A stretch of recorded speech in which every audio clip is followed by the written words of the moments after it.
Nahmadullaha Rabbal Rahim. Nusalli wa nusallim ala Rasulil Karim. Asyhadu an la ilaha illallah war-Rahmanur Rahim. Wa asyhadu anna Muhammadan abduhu wa rasuluhu min akhiril anbiya wal mursalin. Ma'asyiral muslimin wal muslimat, alhamdulillah kita panjatkan puji syukur kepada Allah sampai dengan subuh hari ini kita masih diberi nikmat oleh Allah Subhanahu wa taala, diberikan anugerah berupa nikmat kesehatan dan juga nikmat kesempatan, dan tentu bagi kita adalah nikmat yang paling besar bagi kita, nikmat keimanan dan keislaman. Sehingga dengan nikmat-nikmat tersebut kita mampu melaksanakan sebagian daripada tugas dan merupakan kewajiban kita sebagai hamba Allah yang telah mengikrarkan diri sebagai seorang muslim dan muslimah. Di antaranya melaksanakan ibadah sholat subuh dengan berjamaah, juga dilanjutkan dengan ibadah tolong ilmu. Pada pertemuan atau bulan yang lalu kita membahas hadis dari Aisyah tentang sholat malam Rasulullah SAW, terutama di bulan Ramadan dan bulan yang lainnya. Kalau di sini hadis nomor 303 dan 304. Kebetulan belum tamat kita membahas, yakni 304-nya, dan masih dari Aisyah. Jadi ketika Aisyah menerangkan bahwa Rasulullah tidak pernah menambah di bulan Ramadan dan di bulan yang lainnya atas 11 rakaat, bukan berarti itu patokan bahwa mesti 11 rakaat, tapi menunjukkan bahwa ghalibnya Rasulullah itu melaksanakan itu. Kebiasaan Rasulullah itu melaksanakan itu, sebagaimana menerangkannya oleh Aisyah dirinci satu persatu, bukan berarti Rasulullah Shallallahu Alaihi Wasallam melaksanakannya 4-4-3, hanya itu bukan. Karena nanti kita akan seperti dalam hadis yang lalu kita juga menerangkan bahwa Rasulullah Shallallahu Alaihi Wasallam sholat asro rakaat, 10 rakaat, wayutiro bisajdatin, dan diganjilkan, diwitirkan dengan 1 kali sujud, maksudnya 1 rakaat. Di hadis yang atas adalah 3 rakaat Rasulullah Shallallahu Alaihi Wasallam. Di hadis itu dengan 1 rakaat. Nah, lalu dalam hadis selanjutnya, wa anha radhiyallahu anha, masih dari beliau, dari Aisyah, ia berkata, keadaan Rasulullah Shallallahu Alaihi Wasallam yusolli minal laili salasa asrota rakaatan. Beliau sholat di malam hari salasa asrota rakaatan, 13 rakaat. Yutiru min dalika bi khamsin. Beliau mewitirkan dalam sholat itu dengan 5 rakaat. La yajlisu fi syai'in illa bi akhiriha. Dan beliau tidak duduk di 5 rakaat itu kecuali di akhir sholat. Berarti sekalipun 5 rakaat beliau tidak ada duduk tahiyat awal. Kecuali di akhir, maksudnya duduk itu duduk tahiyat. Kecuali di akhir dari rakaat itu. Sebagaimana 3 rakaat. Jadi tidak ada tahiyat awal. Oleh karena itu, sekalipun 4 rakaat bahkan 5 rakaat dalam sholat malam itu tidak ada duduk tahiyat. Berbeda dengan sholat wajib. Setiap 2 rakaat pasti ada tahiyat awal. Oleh karena itu, yang menerangkan tentang duduk tawaruk itu adalah adanya salam. Maka duduk tahiyat awal, duduknya adalah duduk iftirosi. Iftirosi itu menghamparkan telapak kakinya untuk dijadikan sandaran duduk. Itu iftiros. Tapi kalau tawaruk, kalau secara bahasa tawaruk itu miring. Makanya bukan harus miring, tapi memang begitu duduk tawaruk itu akan miring karena kita duduk di tempat duduk kita. Jadi kalau saya praktekkan begini, sedikit menyimpang.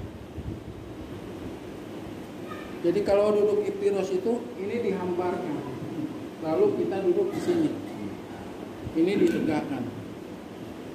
Tapi kalau tawaruk ini dimasukkan, kita duduk di sini, maka otomatis kita akan miring. Bukan harus miring, bukan. Memang itu keadaannya seperti itu. Maka kita akan begini. Posisi ketika duduk tawaruk. Nah, adanya salam itu adalah adanya tawaruk. Kecuali kita berjamaah, maka kita harus mengikuti imam. Contoh umpamanya, imam duduk tahiyat akhir, umpamanya, duduk tawaruk. Kita baru 2 rakaat. Seharusnya kan kita duduknya duduk iftirosi karena 2 rakaat. Intinya kita baru 2 rakaat kan ada tahiyat awal. Apakah duduk kita tahiyat awal atau mengikuti imam? Ketika kita berjamaah sholat maghrib, ketika imam tahiyat akhir kita baru 2 rakaat karena masbuk.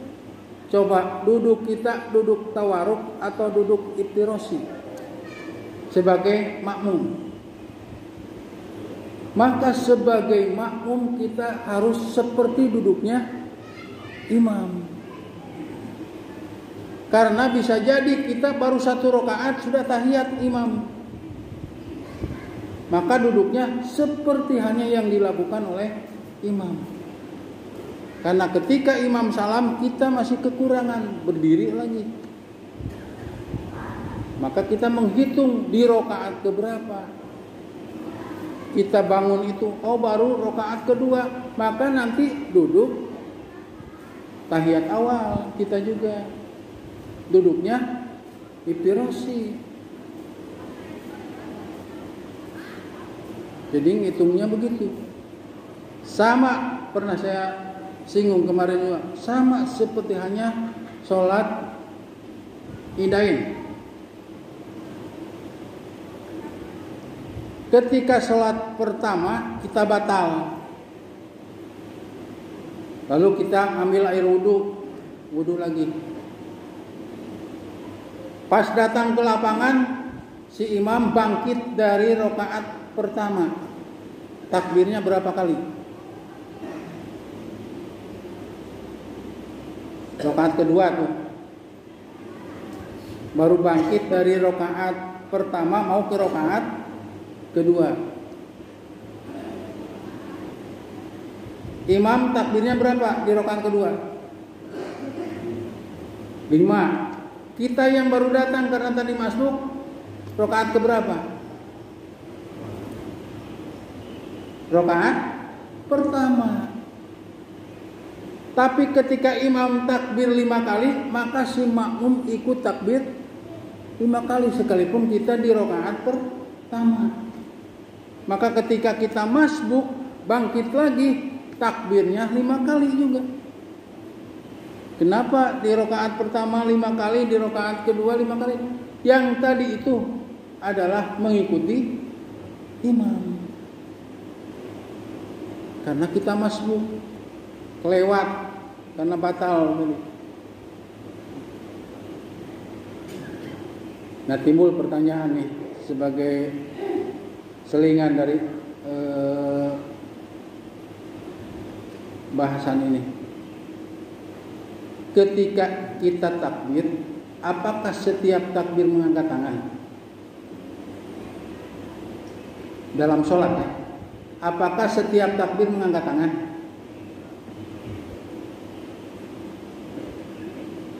Tidak.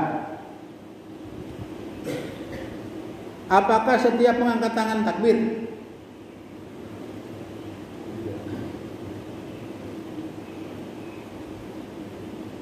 Apakah setiap mengangkat tangan takbir dalam sholat? Tidak. Setiap takbir tidak semua mengangkat tangan.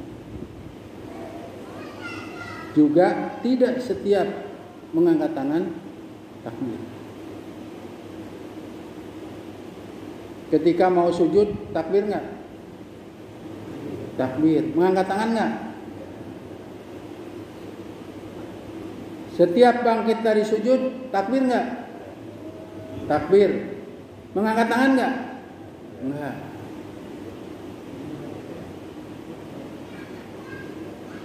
Apakah setiap mengangkat tangan takbir? Tidak juga. Ketika takbiratul ihram mengangkat tangan. Ketika mau ruku mengangkat tangan nggak? Mengangkat tangan. Bangkit dari ruku mengangkat tangan nggak? Mengangkat tangan. Takbir nggak? Tidak. Kalau bangkit dari ruku, sami Allahu liman hamidah atau Rabbana walakal hamdu. Tapi tetap mengangkat tangan itu. Jadi tidak setiap mengangkat tangan itu takbir, atau sebaliknya tidak setiap takbir itu mengangkat tangan. Nah sekarang takbir tadi idain. Apakah setiap takbir yang 7 mengangkat tangan? Allahu Akbar. Allah. Mengangkat tangan enggak, Pak? Mengangkat. Yang 5? Mengangkat. Kalau 5 itu dihitung dari takbir intikal, takbir perpindahan, itu sudah rakaat kedua kan? Maka kalau tiap takbir yang 5 itu dan 7 itu mengangkat tangan, maka harus mengangkat tangan. Jadi harus begini.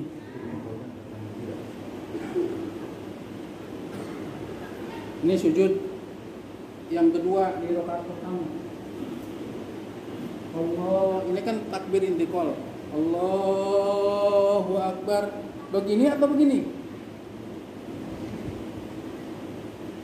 Begini atau takbir dari sujud? Allahu Akbar begini atau Allahu Akbar begini? Kalau itu dihitung takbir pertama, maka mengangkat tangan. Karena takbir keduanya sampai kelima mengangkat tangan. Jadi mengangkat tangan itu di 5 takbir.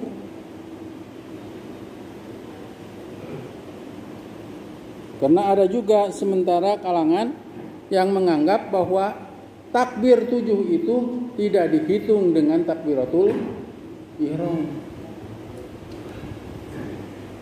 Dan takbir bangkit itu tidak dihitung dengan 5 itu. Saya pernah di suatu tempat, Ustaz, takbiratul ihram tidak dihitung ya.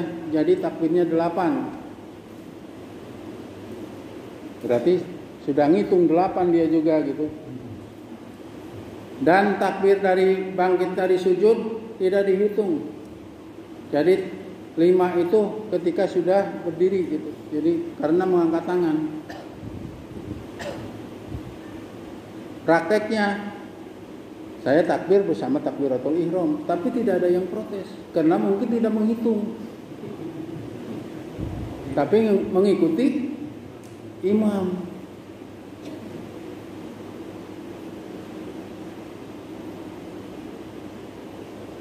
Tapi kalau lupa, tidak mengangkat tangan atau tidak takbir 7, si makmum jangan subhanallah terus subhanallah, ikuti aja. Dan tidak ada sujud sahwi, sah sholatnya.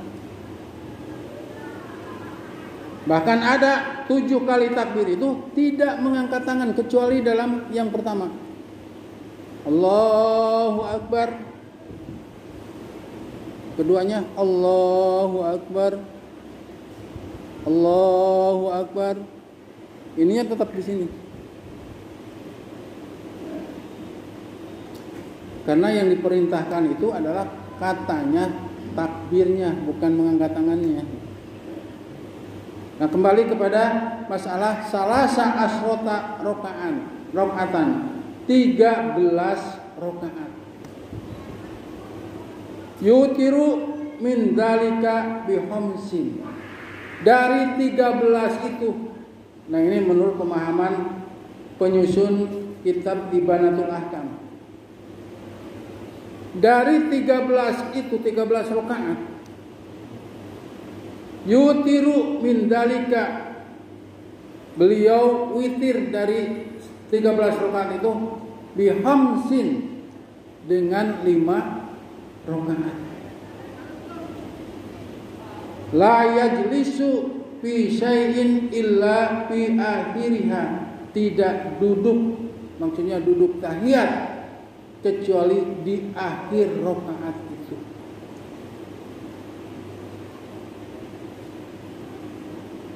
Jadi intinya ketika Rasulullah menerangkan tentang arba'a rakaatan namanya. Dia sholat sunat 4 rakaat. Jangan ditanya 2 atau langsung 4. Kalau 2 bukan 4 rakaat namanya. 2 rakaat. Tapi kalau 4 rakaat berarti 1 kali salam.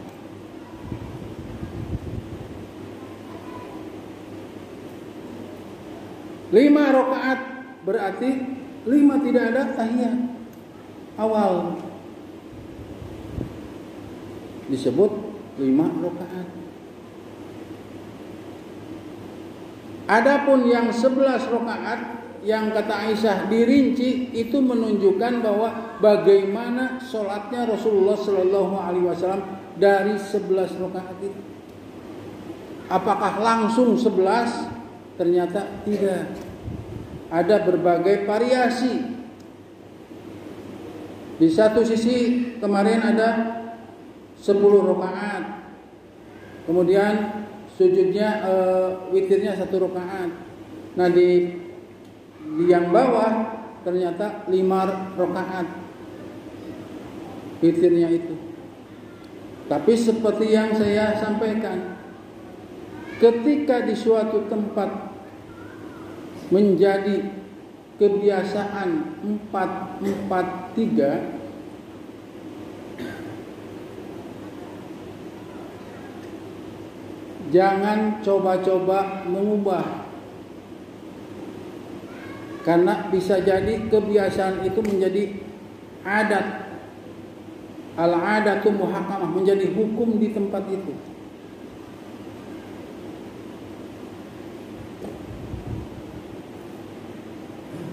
Saya pernah menerangkan, kalau Bapak disuruh imam di yang 23 rakaat,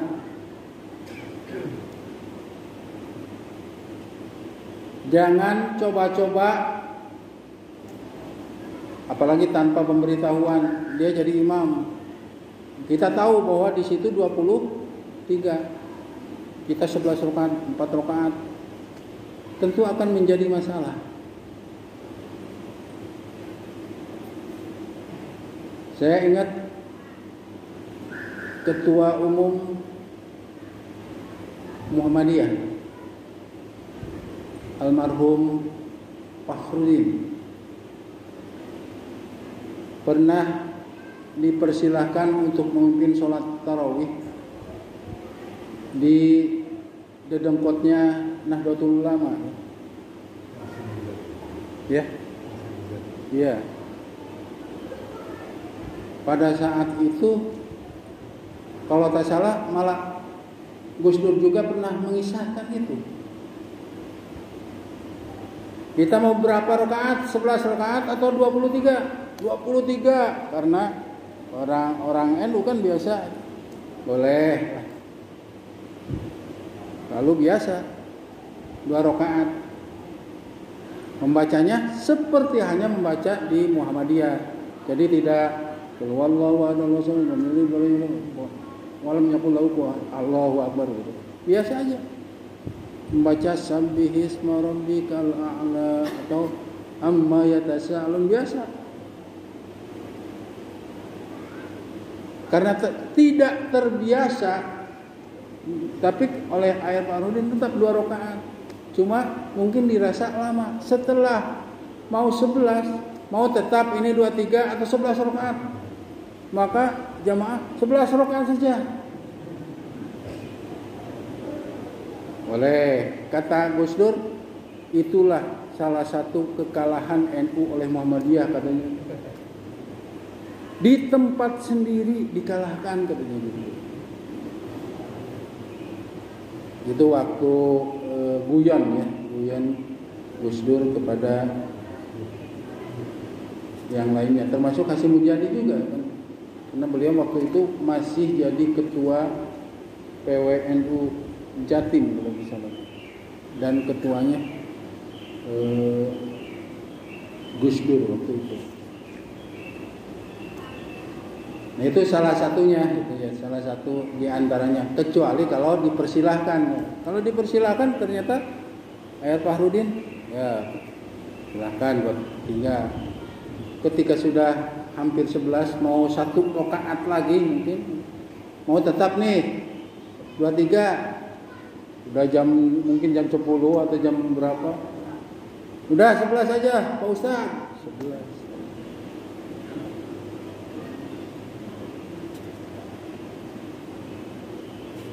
Itu hadis yang kedua. Ini menunjukkan bahwa ada variasi, atau umpamanya dalam hal kunut saja. Coba di sini umpamanya ada lenceng aja ke jadi imam, kemudian kunut, itu akan menjadi masalah di sini. Sebagaimana Bapak mungkin umpamanya imamin di suatu tempat tidak kunut, akan jadi masalah juga.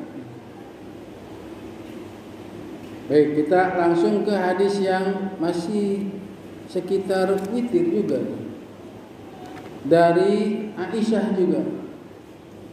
Wa anha radhiyallahu anha qalat min kullil laili qad awtara Rasulullah sallallahu alaihi wasallam wa intaha witruhu ila sahari. Muttafaqun alaih. Di setiap malam, bukan berarti malam terus-terusan.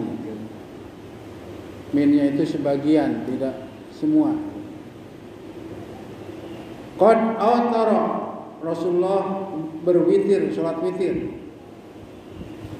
Wantaha witruhu, dan berakhir witirnya itu ilas sahari, sampai sahur.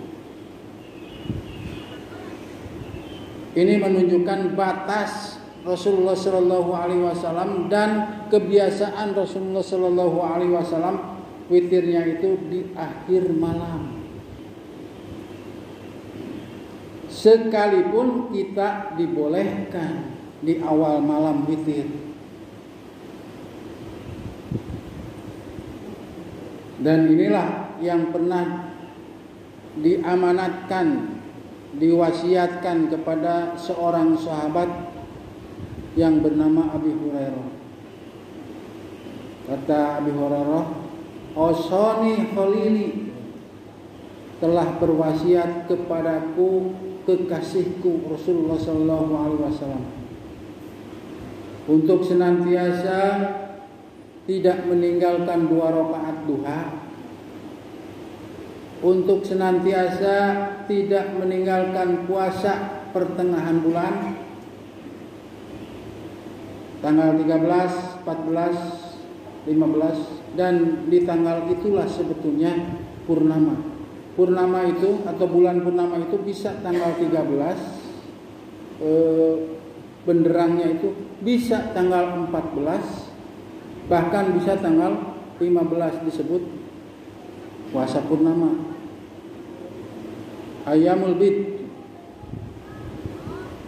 Karena kalau 3 hari tiap bulan melaksanakan, maka sama dengan kita puasa atau saum setahun. Kalau dibiasakan tiap bulan puasa, kan 3 kali 10 itu 30. Sebulan itu tidak kurang dari 30 hari. Di tiap bulan kita puasa, maka sama dengan puasa setiap tahun. Hampir sama dengan 6 hari di bulan Syawal. 6 kali 10, 60. Tambah sebulannya, Ramadannya. Tapi jangan tidak dihitung Ramadannya. Kan dijelaskan dalam hadisnya, man soma Ramadana. Siapa yang puasa di bulan Ramadan, bagi yang tidak puasa nggak kesebut. Pengen mendapat 2 bulan, kita tidak puasa Ramadan, ngapain pengen setahun? Setahun itu apabila puasa Ramadan. Man soma Ramadana, siapa yang puasa di bulan Ramadan, summa atbahu, lalu diikuti pengikut 6 hari di bulan Syawal.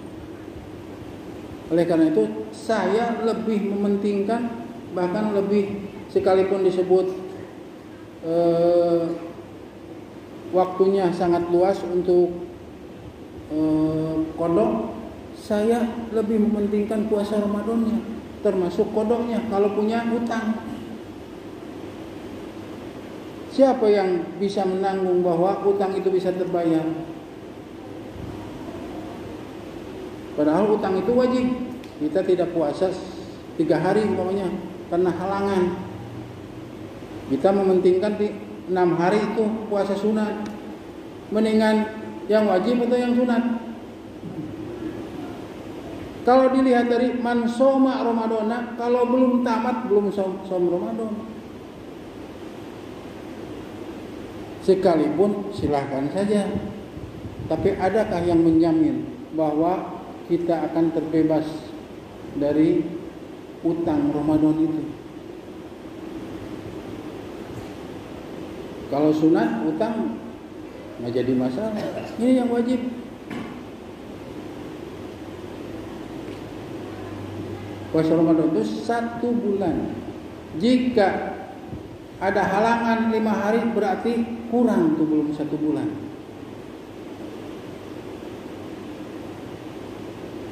Nah, dalam hadis ini menerangkan tentang batas witir. Karena bisa di awal malam sebagaimana tadi wasiat kepada Abu Hurairah. Yang satu lagi, hendaklah engkau witir sebelum engkau tidur.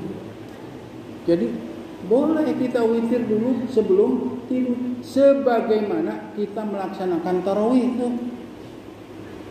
Kan di awal malam tarawih, termasuk ya yang 11 itu witirnya.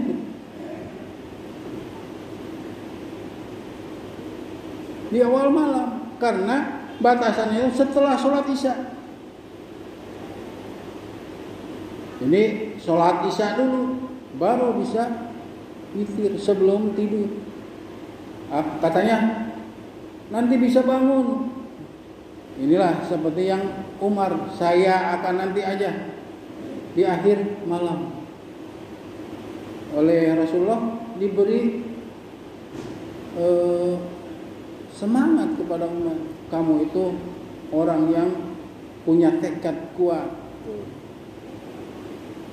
Tapi kalau Abu Bakar, sebagaimana Abu Hurairah yang diwasiatkan, jangan kamu tidur sebelum witir.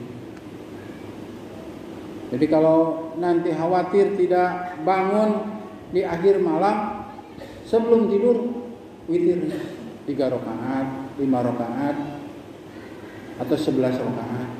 Sebagaimana kita sholat tarawih, kan sholat tarawih itu pengganti, bukan pengganti sebetulnya sholat witir di bulan Ramadan, sholat malam di bulan Ramadan.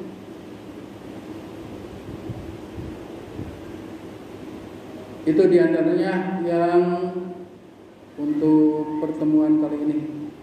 Mudah-mudahan sekalipun 30 menit lebih, karena memang jatahnya 30 menit katanya, kecuali ada pertanyaan nanti.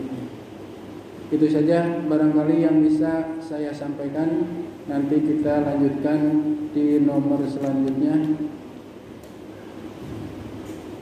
masih dengan masalah witir juga, tapi dari sahabat yang lain. Silahkan kalau nanti ada yang ditanyakan. Ya, ada, silahkan. Barangkali ada yang ingin ditanyakan terkait ataupun tidak